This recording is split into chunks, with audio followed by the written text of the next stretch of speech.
സംസ്ഥാനത്ത് ബ്രിട്ടീഷുകാർ കൈവശം വെച്ചിരുന്ന ഭൂമി സ്വാതന്ത്ര്യത്തിനു ശേഷം വന്ന കേന്ദ്ര സംസ്ഥാന സർക്കാരുകൾ ഇപ്പോഴത്തെ കൈവശക്കാർക്ക് നിയമം മൂലം കൈമാറിയിട്ടുണ്ടോ എന്ന് പരിശോധിക്കാനും ഇല്ലാത്തവ ഏറ്റെടുക്കാനും സ്പെഷ്യൽ ഓഫീസർ എം.ജി. രാജമാണിക്യത്തെ കഴിഞ്ഞ സർക്കാർ ചുമതലപ്പെടുത്തിയിരുന്നു.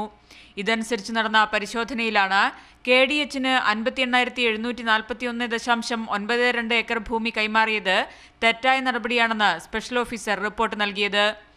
1964 ഭൂമി കൈവശം വെച്ചിരുന്നത് KDHP, Anglo American directors, T trading എന്നീ വിദേശ കമ്പനികളായിരുന്നു. ഭൂപരിഷ്കരണ നിയമത്തിന്റെ പേഴ്സൺ എന്ന നിർവചനത്തിൽ വിദേശ കമ്പനി വരില്ല. 1974 ഈ കമ്പനികൾക്ക് തോട്ടഭൂമി എന്ന ഇളവ് നൽകിയത് തെറ്റാണ്.